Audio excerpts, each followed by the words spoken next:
territory on West, there's just one way to handle the killers and the spoilers, and that's with a U.S. Marshal and the smell of Gunsmoke.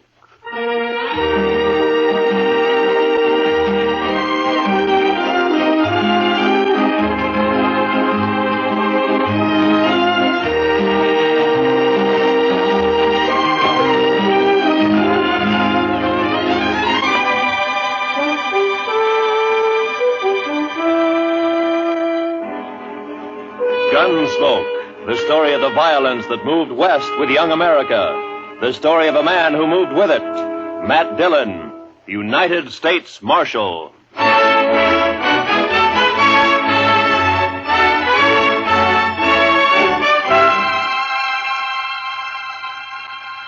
Wanted for murder. Wanted for murder. Clay Richards. Clay Richards. Age 31. 31. Height 6 feet. Eyes brown. Hair red. Eyes brown, hair red. Hey, how'd you like me to print his picture on these notices? I got a woodcut. Well, let me show you. Ernie! Yep? Fetch your marshal a copy of that front page. Interviewing Clay's wife yesterday, I noticed a tintype on the mantel, their wedding photograph. So, first thing you know, I snitched it. It's very thoughtful. Yeah, I'll take it, Ernie. Here. And then I propped it up in front of me and carved me this woodcut. Ain't she prime? Ain't she just elegant? Real elegant. Good likeness, don't you think? Of course, he was 7 or 8 years younger with the tintype. Yeah, it's a good Cut likeness. his hair short. And Doesn't show what makes a law-abiding man like And him you try gotta to keep rob in a mind the bank. tintype's very short. Doesn't look like a man who It murdered an old knows cashier and my a eyes. Chinese Remember, cook who just happened to be Sure sweated there. over it, though. But Yes, it's a we're- good likeness. Yes, sir, it is. A picture like this sure dresses up the front page, don't it? Yeah, it's a little masterpiece, Mr. Hightower, a notable contribution to the culture of Dodge City. Well, thank you, Marshal. Does fetch the eye, don't it? I'm printing an extra 500 copies of the weekly, and I bet I sell them all. Too bad the cashier's shot went wild. If he'd managed to kill Clay or even wing him, why, I bet I could sell 1,000 extra copies. We must be thankful for the blessings we do receive, Mr. Hightower. Oh, I am, Marshal, I am. Why, just before it happened yesterday afternoon, I didn't know what I was going to fill my columns with, and then, like manna from heaven, 2 murders and a bank robbery. Attempted bank robbery, Mr. Hightower. He turned and ran before he got his hands on so much as $1. Yes. Still, as you say, like man. Dillon, I'm talking business. What is it, Chester? Well, it can wait, I guess, Mr. Dillon. Yeah, print Clay's picture on those notices, Mr. Hightower. Oh, where were we? Eyes brown, hair red. Oh, yes. Also known as Red, Bricktop, and Sorrel. He didn't answer to no other nicknames, did he? No, that's what they called him. All right, then in big letters, $400 reward. Dead or alive. And at the bottom, apply Matt Dillon, Marshal, Dodge City. Print 200 copies. How soon can I send Chester over for him? This afternoon. Good morning, Mr. Hightower. Chester?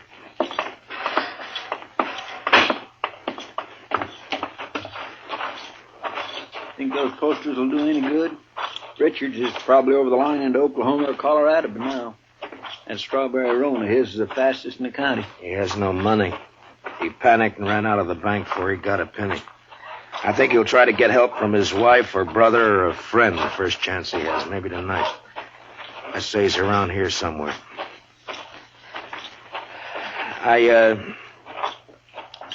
I'm sorry I turned on you like that, Chester. Why, that's all right, Mr. Dillon. Out all night with a posse, no sleep, man's bound to get touchy. No, it's not that. It's the way... It's the way people use a thing like this.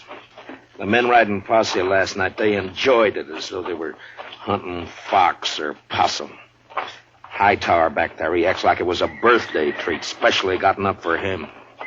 Everybody finds a way to use it. What was it you wanted to tell me? Oh, I got a kid, a little boy, locked up in the cell. He run away from home back in Cottonwood. Ed Slade turned him over to me when he come through on the stagecoach just now. Kid about 12 years old. Whose is he? Widow woman. Miss Bonnie, she runs a boarding house in Cottonwood. Ed says kid's always running away a little wild, I guess. He flagged Ed for a ride on the road halfway between there and here. As soon as Ed seen him stand there with his bundle on his shoulder, he knowed what he was up to. So he told the kid he'd help him and then turn him over to us when he got here. All right, we'll send a telegram to the mother to come fetch you. Well, come on in, Chester, and shut the door. Mr. Dillon? You're letting in every horse fly in Kansas. Mr. Dillon, I think you better cancel the order for them notices. What? The Dutchman's coming up the street, and he's leading a strawberry roan, and Clay Richards is draped across his back. Like a sack of wheat across the saddle. Last time I saw him, 2 days ago, he was standing at the bar laughing his head off. A sack of wheat across the saddle. And followed by half the saloon bums and loafers in town. All right, Chester, make him keep back. All right, now stand back, you fellas. Come on now, back. Stand back. Ziegler? How'd it happen, Ziegler? My goat, my old billy goat, he pushes open the fence last night and runs away. Forget your goat. What about Clay? Yeah, I tell you. This morning I go to look for the goat. I walk here, there. Near the river, I see Clay. He sits there. I say, hello, Clay. Wie geht's? You dirty Dutchman. You no good dog. Clay was your best friend. He helped you buy your farm, so you kill him for your All right, all of you. Keep back, everybody. Clay? Me? No, my brother, he was like... We was in the war together. Peter, listen. You killed him for the war. Not so! I killed nobody. Not since Gettysburg. Clay is dead already when I find him. I don't even own a pistol. Ziegler, inside, quick. Yeah. Chester, give me a hand with Clay. All right, all of you. Listen. Shut up! I will not tolerate a disturbance. You know me. I got him, Chester. Take his leg.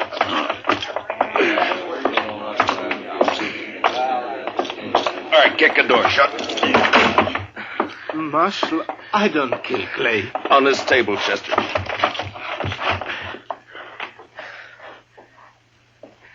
What'd you do with Clay's gun? His holster's empty. Gun? Clay's? I ain't got it. I don't even own one. Chester, see if it slipped out. His holster was empty coming up the street. First thing I noticed. Maybe it's over on the... Another customer? Why, that's 3 in less than a day. Oh, bountiful harvest. My fees this month will keep me in luxury. In luxury. Doc, I want to have an inquest as soon as possible. Well, as soon as I finish the autopsy, shouldn't take long with the practice I've had this week, huh? No. Late afternoon all right with you? I'll take him up to my office right now. No, thank you, Chester. I can carry him all by myself here. You just open the door there like a good fella and... Yeah, Marshal, tell the city fathers I'd like to make a deal when the corpses are as famous as this one. Back in 53 in San Francisco, a fellow I knew earned a fortune exhibiting the head of Joaquin Murrieta. Tell them if they'll let me keep the remains, I'll do the autopsies for nothing. Shut the door, Chester. Ziegler, where is it you met Clay on the river? By the ford. This side by the ford. Ride out there, Chester, and see if you can find Clay's gun. Maybe he dropped it when he was shot. I did not shoot Clay. Sure. I did not. I had no reason to. I did not. Now, you listen to me. Maybe you think Dodge has got so big I don't know about everything that goes on here. Well, if you do, you're wrong. If you think I don't know about the bank having an overdue mortgage on your farm, you're wrong. $400 is reason enough for a struggling farmer like you. No. Could not do such a thing. I am a human being. To a peace officer, Ziegler, that's enough grounds for suspicion. But whether you did it or not will be decided at your trial. In the meantime, you just stop yammering about it. Trial? Me? Even when I shoot somebody, I stand trial. If they find it's justifiable homicide, and they probably will, Clay being a wanted man, then they'll let you off. And if not... Please, I am permitted to go now. Go. Are you crazy? My farm, the stock, I must look after it. You sit right down. You want to be lynched? You're trying to get yourself murdered? Have you forgotten about Clay's brother, Adam? Adam would not believe I shot him. What difference does it make whether he believes it or not? His brother's been killed. Everybody's looking to him to do something about it, and he knows it. You want me to guess where he is right this minute? He's in one of them saloons, lapping up courage to come in here and ask me to give you to him for a present. You want to know who's with him? Every loafer, every bum, every slob in town. Slapping him on the back and telling him what a shame it is. Taking him on to kill you so that they can have some excitement and some fun. Well, maybe you deserve killing, but it's my job to uphold the law, and I'm not letting you out of here. But I tell You might that- spend your time trying to think up a better story. That is, if you intend to stay in this town. All right, now think back. Didn't Clay go for his gun before you shot him? I tell you, I didn't. If I'm not under arrest, you have no right to keep me here. I got to look after my farm. I go. All right, Chester, lock him up. Yes, sir, Mr. Dillon. Come on now, Ziegler. Step out, Sonny. This cage is bespoke. Who's in there, Chester? That little old runaway from Cottonwood? Oh. Yeah, come over here, son. Come over here to me. I know who you are. You do you? You bet. You're Matt Dillon. Guilty. I knowed you right off. You just pointed out to me one day back home. Filler says you was the fastest gun thrower in Kansas. Wyatt Earp wouldn't be awful interested to hear that, I'm afraid. Filler says you was faster than Older. Faster than Wild Bill Hickok in Hayes City and Fat Masterson or any of them. How many fellas have you killed? You don't keep score, son. It's something you try to forget. Not me. Someday I'll be famous like you, and for every filler I kill, I'll put a notch on my gun. People will see those notches, and they'll know they better not try. Why'd you run away from home, bub? Don't you know your mother's likely to worry about you? Oh, she won't worry. She's too busy working. You ain't gonna make me go back, are you? You wouldn't do that, would you? Well... Because it wouldn't stop me for long. I'd only run away again. Oh, where are you off to in such a sweat? Oh, Texas, California, Mexico. A fellow can accomplish things there, not like living in old Cottonwood. If you let me go, someday when I'm famous, you can tell people you helped get me started. Well, that's a pretty strong inducement. I'll have to think about it for a while. And, look, while I'm making up my mind, I want you to give me your word. Word of a man who'll be famous someday that he won't try to run away from me. Otherwise, I'll have to have Chester lock you up again. Oh, I'll shake on that. Good. Chester, I want you to go look for Clay's gun. Yes, sir, Mr. Dillon. And on the way, stop off and send that telegram. You know? Hmm? Oh, that telegram. Yes, sir, Mr. Dillon. I'll do Where's that Ziegler? right. It's all right, Chester. Go ahead. Yes, sir, Mr. Dillon. Where's that murdering dog? Oh, there you are, you... Not a single step further, Adam. I want him, Dillon.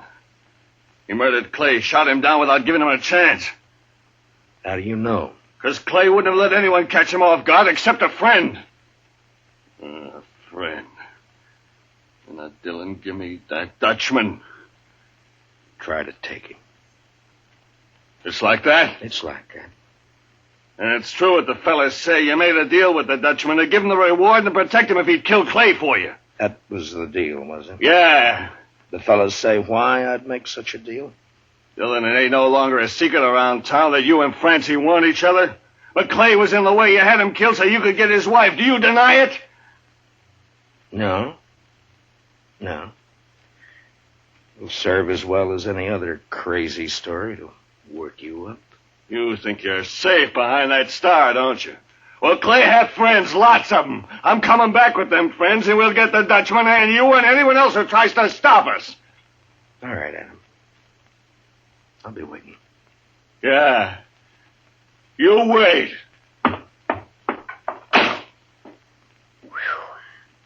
I almost seen something pretty just then, didn't I, Mr. Dillon? Yeah, almost. About another pint of whiskey ought to do it.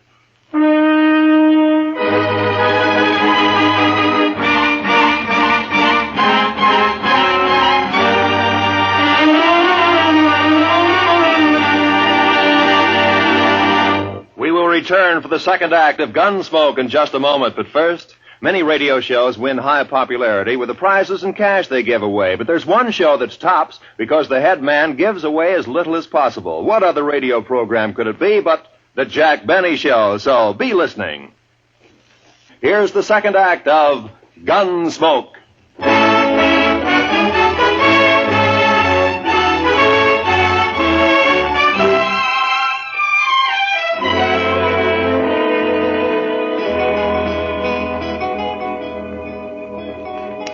Son? You say something, Mr. Dillon? Yeah, open that drawer in front of you there. You'll find a small bottle of oil in there. No, the one to the right there. Yeah, that's it. Now, bring a little brush, too, huh? Here it is. Thanks, bub. It's a right nice gun you have. Yeah, it's not bad, but a little stiff. Just a little stiff. Don't it have a trigger? I never seen no gun without a trigger before. Oh, you remove a trigger or tie it back against a guard. And all you have to do is thumb a hammer. Yeah, like that. It's faster. Yeah, that's better now. Remove the trigger. I'll remember that. What in the world for? Well, I remember everything you told me.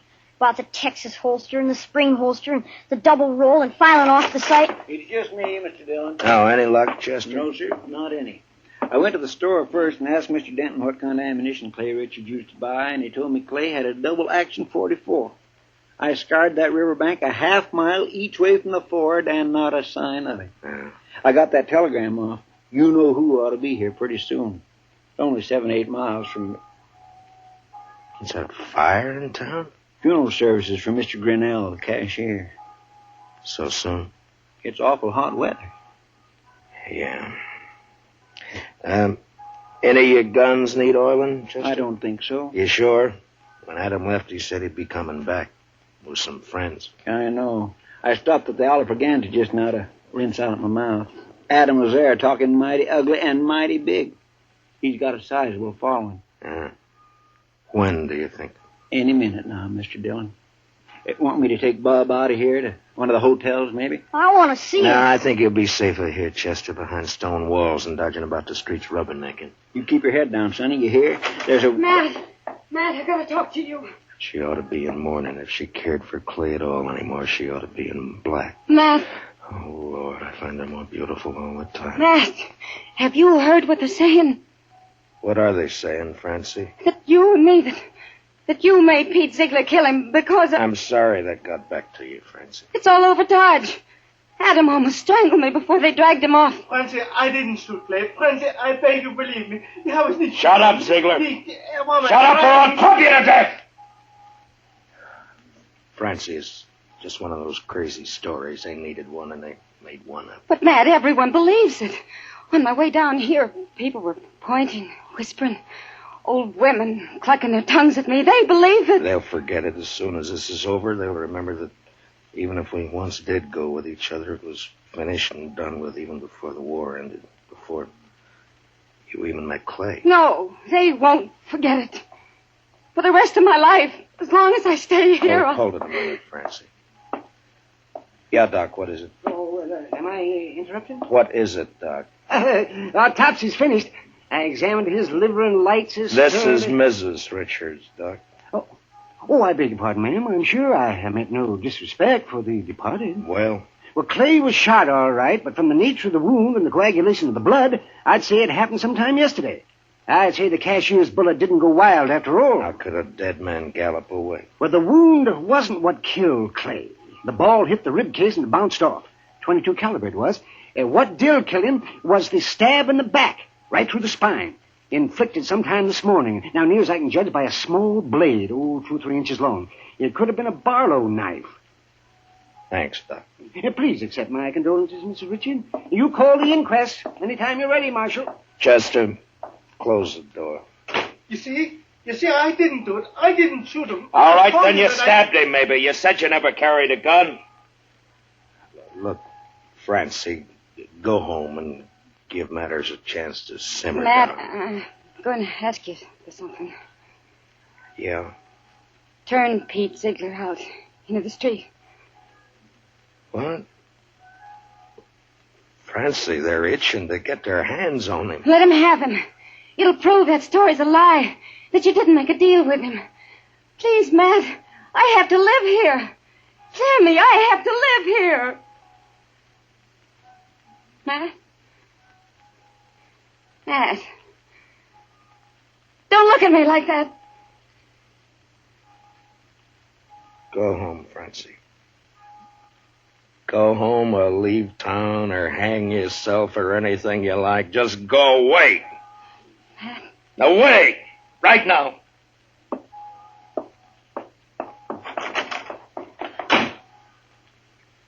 I bought me a bottle at the Alafragans, Mr. Dillon. Would you care for a drink? No. Guess the funeral's over. There'll be others. Funny. No, I missed that bell. Awful quiet, ain't it? It's just what... Just about on schedule. Are you ready, Chester? Yes, sir, Mr. Dillon. I use a shotgun if I were you. It's more effective when there's a mob to be dealt with. Oh, yes, sir, I aim to. Ziegler, and you too, son. If trouble starts, lie down flat on the floor and keep your head down all the time. Don't gawk to see what's happening. You understand me? Yes, sir, Mr. Dillon. All right. Dillon! Dillon! Come on, Dillon! Come on! Chester, I want you to stand here in the doorway after I go out, where you can cover the back door and me at the same time. Yes, sir, Mr. Dillon. All right, Chester. Open the door. Come on now. It's my duty to warn all of you that you're in the breach of the peace. I've sworn to uphold the law. I've killed men in order to do it, and I'm prepared to do so again. Give us a Dutchman, Dillon. Men! I ask you to be sensible and to leave quietly. But if you refuse to listen to reason, if you insist upon being fools, if you've already decided to act like wolves instead of humans, then there's nothing I can say to make you change your minds. A Dutchman. All right, you won't beat a Ziegler? Well, he's not more than 20 feet behind me, so come on and get him, any of you. One at a time or all at once. Come on. Which one of you wants to die first? You?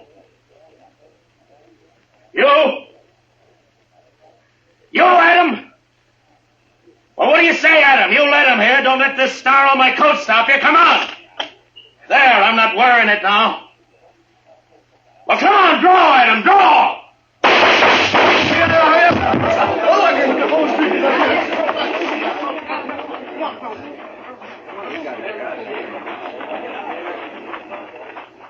You all right, Mr. Dillon? Yeah. Get his gun. Man alive, I couldn't even see your hand move. Marshal? Oh, don't tell me. Don't tell Doc, me. you make one single funny remark and I'll knock you down. You just take him to your office and get to work. Well, I never do mean to offend, Marshal. In my line of work, well, bodies, they're just so much lumber. Make all the jokes about him you please, but not to me and not in my hearing. In my line of work, there's nothing humorous about death. Give him a hand, Chester. No, I can handle it, Marshal. Thank you. Just the same. Can you direct me to the marshal's office? Yes, ma'am, right here. I'm Marshal Dillon. Well, I left Cottonwood as soon as I got your telegram. I'm Miss Bonnie. Where's my boy? Oh, we have him, ma'am, safe and sound. Here, let me help you down. Hitch that horse, Chester. Right this way, ma'am. Oh, I'm so sorry he put you to all that trouble, Marshal. The truth of the matter is he is a wild one and no mistake. Takes after his father, one scrape after another. He was no trouble at all. I enjoy children. I like to have them around. Bob, your ma's here. Son? Chester, where's the boy? Did you let him slip past you? No, sir, Mr. Dillon. He never got past me. Look, the back door's open. He seen me and he hightailed it, the devil. We'll round him up for you, ma'am. Don't worry. Oh, I don't know why I bother hauling him back. If he's run away once, he's run away 1,000 times. This time he ran because I wouldn't buy him a gun. He wanted a real one. That boy's just gun crazy, I swear. I got him a nice Barlow knife instead. Barlow I knife? reckon it didn't signify, and off he runs. Barlow knife? The kid. Chester, find that kid. Marshal, has he done something bad with it? I told him to use it careful. He promised he'd use it careful. No, never mind, Chester. He's got Clay's strawberry roan. We'd never catch up to him. Oh, I try to bring him up right. I tell him to be good, but he don't listen. He just don't listen. Now, calm yourself, ma'am. Just calm yourself. Here's his little bundle, Mr. Dillon. What? Yeah, give it to me. That's pretty heavy. Here, you're better at knots than I am. Open it, will you? From the moment he was born, he's been nothing but tribulation to me. Now, please, ma'am. What's he got in it, Chester? Shirt, stockings, piece of sausage, and this. 44 double action. Yes, sir, Mr. Dillon. That's Clay's gun. Sonny didn't manage to keep it long, did he? Well, if he wants a gun that bad, he's bound to get hold of another one somewhere, somehow. Chester, call Mr. Hightower over. Hey! Hey, Mr. Hightower! Oh. Come on over. Mr. Dillon wants you. Marshal, could I have please a drink of water? What? Oh, Ziegler, I forgot all about you. Chester, where are the keys? Yeah, right there on the desk.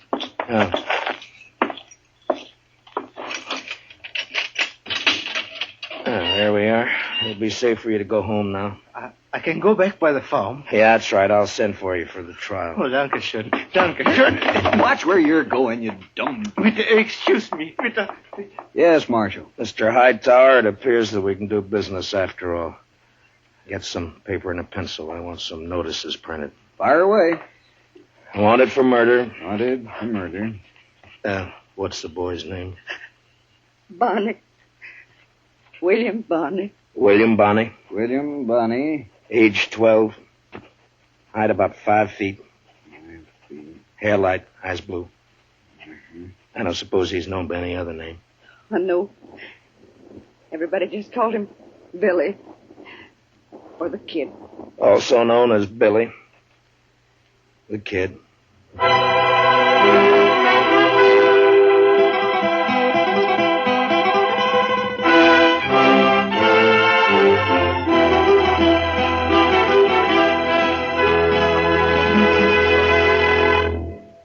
Gunsmoke, under the direction of Norman MacDonald, stars William Conrad as Matt Dillon, U.S. Marshal. Tonight's story was specially written for Gunsmoke by Walter Newman, with music composed and conducted by Rex Corey.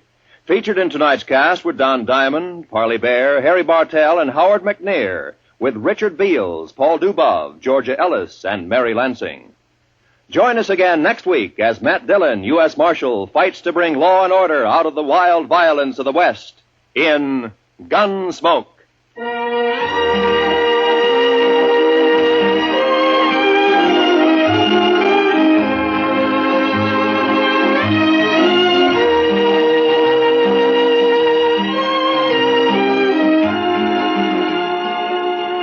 Those longtime favorites, Amos and Andy, are rising to new heights in their CBS radio series on Sunday nights.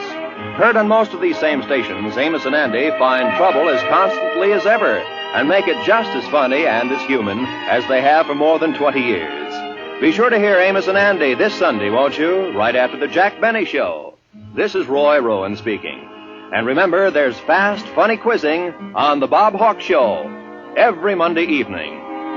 This is the CBS Radio Network.